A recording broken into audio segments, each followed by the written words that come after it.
At the end of the visit with your adult children, adult niece and nephew, adult grandchildren, the children that mean something to you, whose lives you've poured into, and you have had really what is the luxury of spending time with them as adults, have you ever evaluated how that went at the end of the visit?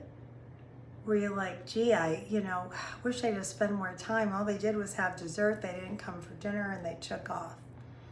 Gosh, I've been, wanting to take them and treat them. I want to buy them some things and help them out, but they just don't come around. Don't they love me? Today, we're going to work on how to count the wins. Every time we make a mental list of what we perceive we didn't get, the interaction that we need with the adult children in our lives, or even starting in the teen years for that matter, for a lot of people, what's happening? Let's look at what is happening really in there. Because what I hear often is complaints from adults, empty nesters a lot, about how their adult children are selfish, not around, don't think about anybody but themselves. But I challenge you to think in your 20s and 30s, were you around? Were you taking care of your folks, your aunts, uncles, grandparents? Did you have a lot of fun things to do? Were you re-engaging in a vigorous new career, maybe dating, getting married, and building a life? Or were you hanging out at your parents' house, hearing about the new appliances and how the grass cutting went? Sure, it is the responsible and kind thing to do, to make sure we're honoring the generation before us, as long as it's safe, there wasn't any kind of abusive thing going on. However, when we're taking those inventories, saying, gosh, they didn't even spend time with me, I went over and they took off, that isn't about them.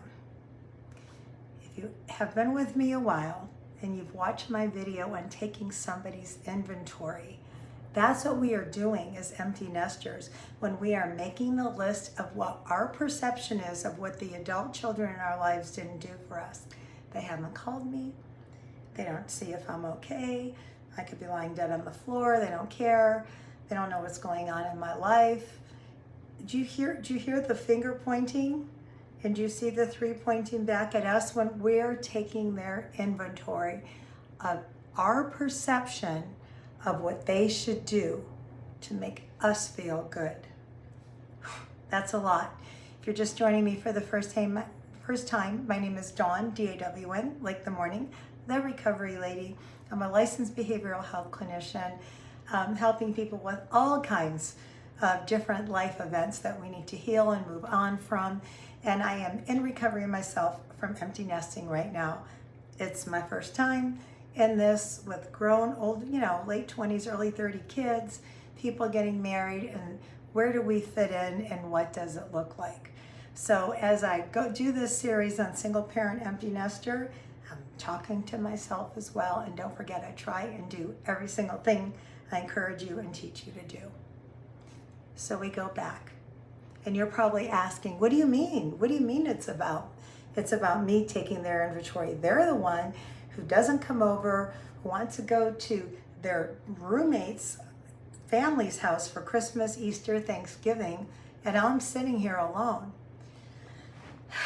Take a breath.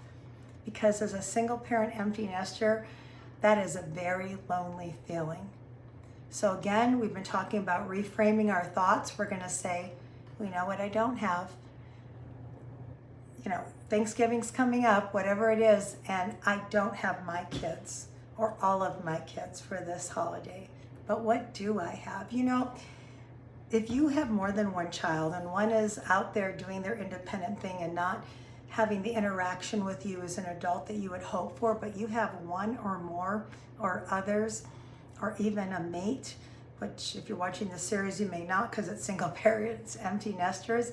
Every time you sit and lament over what you're not getting from that child, you are robbing valuable time with the people you are with your friend, with a neighbor, with the other children. If you're just upset one isn't there, don't spend that time you have with the other one complaining how that one's wayward. Because now all you're doing is taking their other child's inventory in front of the one or two that are with you. Turn that off. The times, if you have just one child that's doing that, and you've got others that are engaged, that is not the ones that showed up problem. That's not the problem of the people that show up. That's something you discuss, if it's appropriate, with the one that you feel is letting you down. And you embrace the child that's there.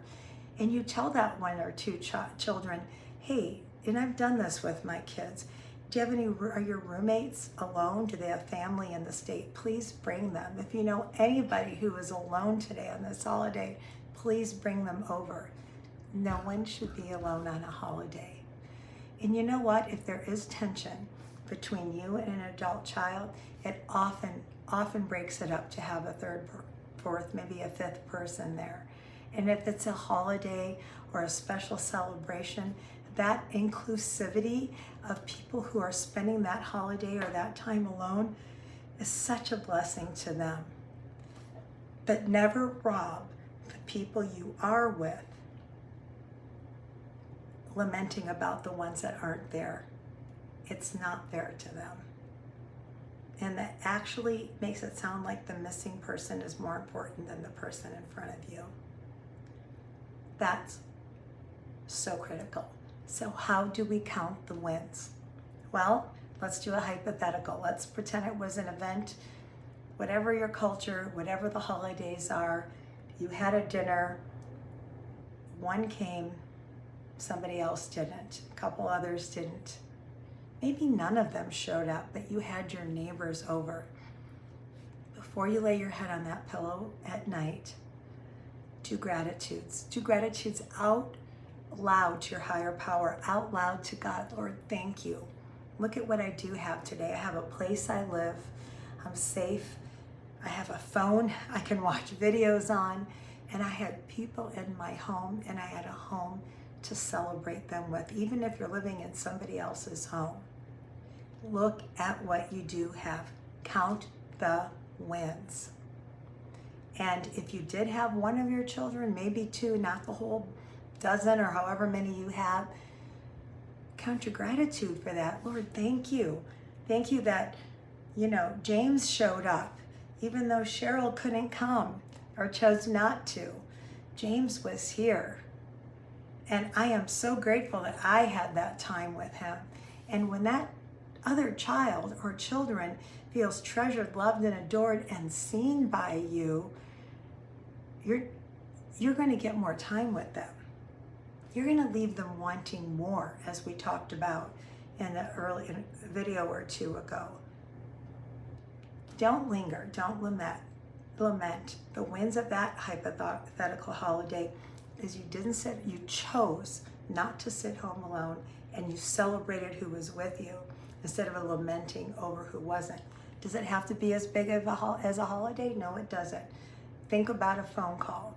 Have you gotten on the phone with your adult kids? You're like, oh, I just want to tell them all the things, and I got this and that, and see how they're doing, and you're asking them things, and you can hear in their voice they're not engaged in the conversation, they're not interested in the topic, and now you feel like the conversation's getting dry, and you just want to ask more questions, but you can feel them pulling away.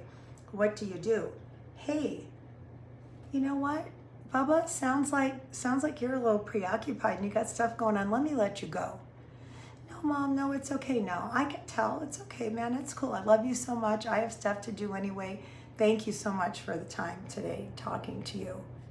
Click. That's a win. They feel respected. They're left a little curious, and you left them wanting more. Count the win. Another time on the phone, you could be talking to them, and they're in the middle of a great story, and you're listening to it. And I talked about this in another video. It's okay to say, hey, buddy, I only have, or sweetie pie, whatever you call your kids, I've got 10 more minutes and I have to be somewhere. But man, I want to hear this. And then, hey, can we continue this tomorrow? When's a good day for you? So you leave them wanting more. They feel heard, and then you've re-engaged for the continuation of that conversation, and you set a date and a time. Let's talk from 12 to 12:30 on Tuesday. Count the wins. Can you hear the strength of even saying that? Today, I didn't elongate the conversation and drag it on. I didn't push through when I felt my kid pulling away, and I didn't lament over the loss of other people. Those are wins. Just speaking it to you, I feel encouraged. My energy's up. I'm sitting up straighter. Because when we do the positive, we feel the positive. Don't speak that other stuff. I know Sylvia hurt you, or Corey, or Tiffany. I don't even know what the names are nowadays. That person hurt you. And that is a hard conversation to have. I've actually had one of those recently myself, and they do need to be had. Maybe I'll do my next video on that. But today we're counting the wins. And today your homework is to count your wins. Every night, every time. How about this? Every time you have an interaction with your child, you count the win at the end of the night. You might be like, oh, I stayed on the phone too long. I could tell they wanted to go. Look, you didn't keep them on the phone for 2 hours, hopefully. You count the win. You took the call. You went out and had lunch or dinner or breakfast with 1 or 2 of them. You're pouring into what you have and not lamenting over what you don't have. Count the wins with your child. Keep it brief. Leave them wanting more. This is not the end of you. This is the redefining of you, and we're all getting redefined together and sharper. If you're down and you're depressed, I want to say this before we go, because I know some people going through this, and if you're struggling with depression and you see that child, I recently spoke to somebody. It's like I saw them and I said, do you want to go to the movie with me? Do you want to do that with me? And again, we talk about that desperation. Like if you're dating, desperation reeks. They can feel that sadness and that depression and that despair, and it's very hard to be around. Make sure you're calling, getting counseling or therapy, or seeing a psychiatrist, or going to groups, or getting meds if you need them, whatever you need to do to come out of it for your quality of life. Because when you do better, you're better to be around. There's no blaming here. It's just how we move out of that enmeshment and that comfort zone into finding who we are. And you're going to find yourself stronger and different around your kids, and you're going to be more attractive to them. I hope that was helpful. If you haven't liked, shared, or subscribed, please do. Just like really 1 or 2 subscribers a week, just trying to get to 200. I appreciate you guys. Like, share, leave me a comment. Let me know what you'd like me to talk about. I hope you just have a great rest of the night. You're killing it. You're going to blow it, but it's okay. You're going to get right back on and do it again. Love you guys so much. Bye.